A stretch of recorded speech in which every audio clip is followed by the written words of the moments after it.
Today, guys, we are going to finally reveal to you a project that we've been working on for so long. This project is the reason kung bakit nag-pause muna tayo sa YouTube because kailangan to ng maraming brain power and brain cells. Pero guys, seeing it right now with all the renders and this scale model that we'll show you today makes it all worth it. This is the Rise at Monterrazas.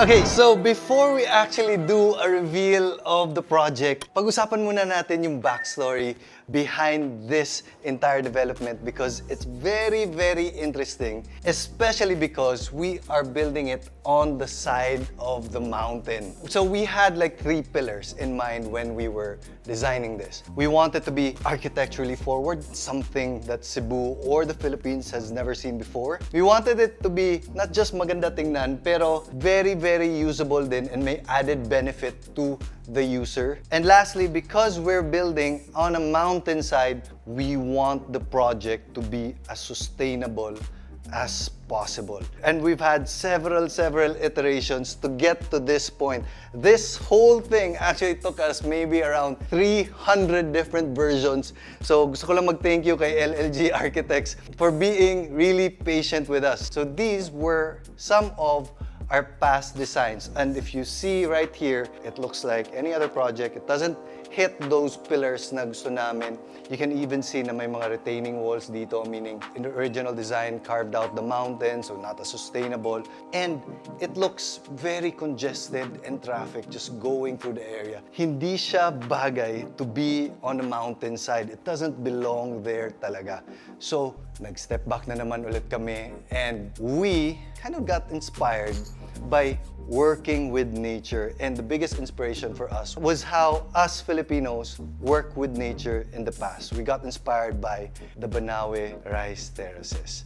So instead of a normal building, which is typically straight up and down, we kind of like worked with the terrain. So we just pushed everything towards the terrain and just followed the flow of the mountain. So this is the whole concept behind this one, but there's so many details. Pero I think it's time na buksan na natin yung project natin. Ladies and gentlemen, the Rise at Monterrazas.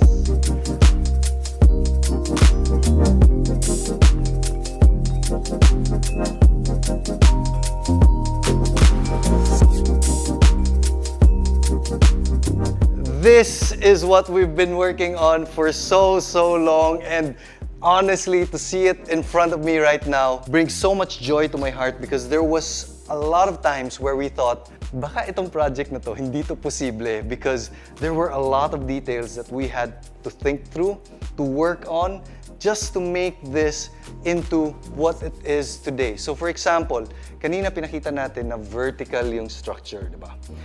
But if you come here, imagine if this was our tower sana here, but we pushed everything towards the mountain and just worked with the terrain. So each and every space was pushed towards the back. And with that, we're able to create this free-flowing design. But not only that, this whole structure is now spread out across the mountain, making it a whole lot safer and less yung environmental impact natin. Not only that, by pushing it towards the back, the unit below becomes the outdoor space of the top, the unit below, outdoor space at top, and so on and so forth.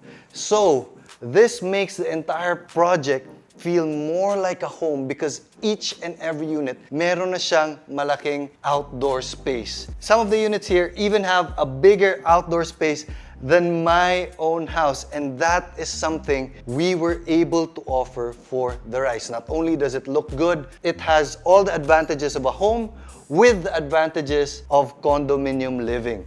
But there's more, Ma'am Sir. Diba? Tinulak natin sa likod. Siyempre, there's hallways behind this. Those areas that are facing the mountain, hindi na natin kayang gawa ng unit, diba? So what we did in the context of making this as much of a house as possible is we gave each and every unit storage space behind them. Lahat ng mga Christmas trees natin, yung mga party tables and chairs, meron tayong storage space, which is the typical problem of condominium living. So, best of both worlds yung ino-offer natin dito. So, let's get our bearings muna. This area is just outside Monterrazas de Cebu. We're going to completely revamp the entry towards the subdivision. So, ito yung magiging bagong guardhouse. Meron na siyang big welcome area right here. And if you follow that road all the way up, that's Monterrazas Prime, yung Skypod 2.0 na ginawa natin. Sold out na pala tayo dun, guys. So, thank you very much for all the support. So, this whole area is called Guadalupe area. That's the biggest residential barangay in Cebu City. And this one is very close to Chonghua Hospital, Cebu Doctors Hospital, close to San Carlos School, and very, very close to Ayala Center, Cebu, just about 15 minutes away. So imagine having all that convenience, pero nasa side ka na of the mountain. Lahat ng mga units here are facing one way towards the east. So it's facing IT Park, Cebu Business Park. And since we're at the side of the mountain, each and every unit, meron talagang views. And not only that, dito yung entrance natin, di ba? Pagpasok natin, because we designed it like this, hindi na siya kagaya ng old design natin na mukhang traffic and congested. We are working now with the terrain and makikita natin yung natural ebb and flow of the mountain right here. So this is going to be a very, very premium and low density development. We only have 146 units for the rise, and then right across it, dito, itong naka-plastic na to, we're going to be building a mall here in the future. So the whole entire Monterrazas de Cebu development will kind of be like a township in the future. But guys, just look at this. If pagpasok mo dito and you're driving through, ito yung mag-greet natin dito. And ang ganda and ang organic ng feeling just going through here. And imagine you being in the mall. Meron itong mga outdoor space here also. This is the view that you'll be looking at. Ito yung backdrop natin while you're enjoying your coffee, you're enjoying your meal here. And if you can see very, very closely, meron tong outline of lights that draw those flowing lines of the development. And ma-imagine ko lang at night on how beautiful that would look like. Not only that, imagine if dito ka nakatayo. You're also looking towards the backdrop of the entire development na very green, very lush. It feels as if you're wrapped in nature. So, may konting akong detail na papakita sa inyo. And this just goes to show how much thought was put into this development. So for example, kanina explanation ko, nandito kami, di ba? How do we protect our privacy right here? Siyempre, it's easy for someone to go towards the balcony and look down towards you, di ba? And this is why itong strip na to, itong green strip right outside was placed. It's not only just to be as green as possible, but it's also a conscious design effort to protect the privacy of the residents. There's a good distance from the railing to the edge. Parang may setback siya para hindi makikita agad kung sino yung nasa baba. So that's the entire design of that space. By doing this strip also of greenery, we are able to give back towards the mountain 1 hectare of greenery. So just to give that context, yung bahay ko mga 300 square meters, 400 square meters. So that's like 20 to 30 Skypods just on greenery alone. Speaking of greenery and sustainability, this was something that's very smart that was done by one of our consultants. So this would be very, very expensive to maintain, to water. So we actually designed the rice to have an irrigation system similar to those in mga farms. So this entire building will be collecting all the rainwater to a tank down below, and then meron tayong irrigation system. It's a drip irrigation system that makes the entire strip of garden in front of you virtually maintenance-free. So that is one of the sustainable solutions na ginawa namin dito. Anyway, tour muna tayo sa project itself. So pagpasok natin, going straight would be Monterrazas de Cebu. Going to the left, this driveway right here would lead you to mga parking spaces natin dito sa baba. All the parking spaces of the Rise will have provisions for electric car charging. Lahat, hindi siya charging station. Each and every parking slot, meron yan. So, going up, you have your units. Pag-usapan natin yung units mamaya. It seems so complicated, but we actually have just 3 main units in 1 penthouse. Anyway, balik muna tayo. This is the main area. But when you get to this area, this is a private clubhouse that will only be available to the unit owners of the Rai. Imagine your family enjoying the pool right here, infinity pool to siya, with still the flowing lines that is our inspiration, and infinity to siya towards the city view. Not only that, it has a big open area, and then dito meron tayong function hall for big birthday parties. This is good for about 150 people. On the other side, you have a gym right here. The gym, dinesign namin na it's on the edge of the pool. So while you're doing your treadmill, pool yung nasa harap mo, similar to actually my house. And then not only that, it's infinity towards the view outside. And we have mga saunas dito, mga locker rooms. So this is an exclusive clubhouse just for the residents of the Rise. Ang ganda ng view dito. This is one example that wherever you're at, the building is actually framing everything that you can experience. So you get to enjoy nature, but you get to enjoy the architecture of the Rise itself. So may tanong si John kung paano daw mag-access sa bahay. I think he's referring to, usually may elevator tayo na up and down, di ba? With this one, we look all over the world, to be honest, to find a supplier for inclined lifts. So yung elevator na nakaslant. So yung elevator dito will actually, instead of going up and down, nakaslant to siya. It's embedded into the mountain, but as a normal user, hindi mo mafe-feel yung difference. It's just like any other normal elevator, but yung special natin dito is it acts more like a funicular, yung parang train, versus an ordinary elevator. So we have, I think, about 6 of that in this entire development. So let's talk about the unit offerings, because this is where it becomes really special. We have only 3 unit offerings. We have the 3-bedroom. The 3 bedrooms are the main units of this entire development. And ang maganda dito is you have the same floor plan, but when you're choosing your unit, you just choose kung ano ang gusto mo na nasa labas. So we have a 3-bedroom unit that has decent outdoor space. Meron din tayong 3-bedroom unit na may jacuzzi, may bar counter, so that it's a sizable outdoor space. But we also have these units that offer expansive outdoor areas na talaga. Kaya mo nang mag-party doon, kaya mong maglagay ng organic farm, you can do yoga in the morning there, you can do a lot more things because that outdoor area can be at the range of 150 to 200 square meters, just the outdoor area alone. Next, we have the loft unit. So ito yung mga units right there that has their own pergola, and it's a 2-story unit, and pagpasok mo, ang ganda talaga. It's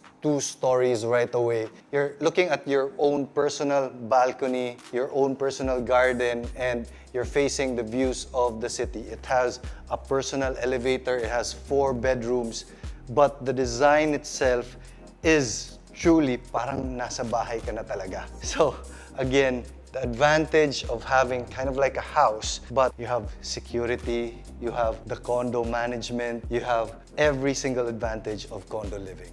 But that's not my favorite unit. Ito yung favorite unit ko.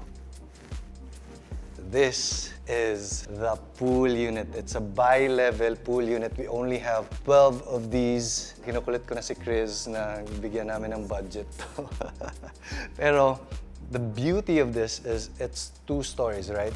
All the bedrooms are at the top, and pagpasok mo on the main entrance, open yan agad to your infinity pool. That's why meron ditong drop dito sa garden area, because we wanted it na pagpasok mo, infinity pool muna yung ma-experience mo. And it's kind of like your foreground to the views of the city. So it's really not a 2-level if you really think about it. It's kind of like a 3-level unit. So you have your ground unit and your bedroom units on the top. Meron din tong personal elevator. But you have this massive garden. Imagine being here at night, enjoying wine. Yung backdrop mo of your infinity pool na yung wall of water, yung konting ambience of the wall of water at the back. And then you can have intimate gatherings to big parties. Dito sila mai-enjoy mo. My personal favorite unit. Imagine being in the middle of a condo development, but you have a full-size pool. I just checked the pool area of this. This pool is bigger than the pool of my own house. In a condo setting, grabe. For me, personally, my favorite unit. Pero meron tayong mga special unit, guys. So if you enter Monterrazas, meron tong road dito, di ba? There are units right at the top na instead of parking down below, since we have this road already, dito na sila magpa-park straight to their unit. These are very, very special and limited loft unit. But we have one very, very special unit right here, which we call the Panorama Penthouse. This is about 3,000 square meters. 800 square meters indoor, 2,000 plus square meters outdoor. This is a mansion talaga. Yung peg namin dito was to create a narrow building so that each and every space will have views of the city, and then you have this generous pool with their own jacuzzi, with the outdoor area of hindi na talaga to condo bahay na talaga to. 10-car parking, meron pa siyang service area. It has everything you would need. Ito yung gusto ni Chris. Pero sabi ko, hindi talaga natin afford yan. But yeah, this is the Panorama Mansion and easily the best unit of the Rise at Monterrazas. So when we started this project, we wanted to create something very architecturally forward. And I feel like we've accomplished it with this design. And I also think that this whole development is one of the few developments wherein it gets better over time. Like when this would be first built, hindi pa as mature yung mga trees and plants. But over time, give it 2-3 years and having all the greenery mature, this is one unique project where it actually looks better and feels better over time.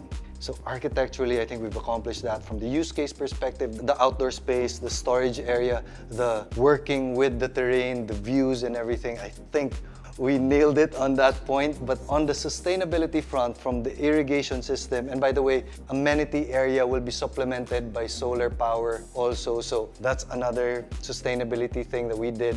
And just by making this future-proof with the electric car charging and just being able to work with nature on this project really truly does like warm my heart, as cheesy as it sounds. This is a project that I'm truly proud of, but I know you guys will have a lot more questions. I can imagine yung mga questions about where the rainwater goes, soil stability, earthquake, kung paano namin in-address yun. I think this is a long enough video. Put your comments down below. Pag-usapan natin lahat ng mga curiosities nyo and how we were able to make this project possible. If you're interested on the Rise at Monterrazas, I'll put contact details and links down below. And make sure to subscribe so you get updated on this project. But for now, I'll see you later.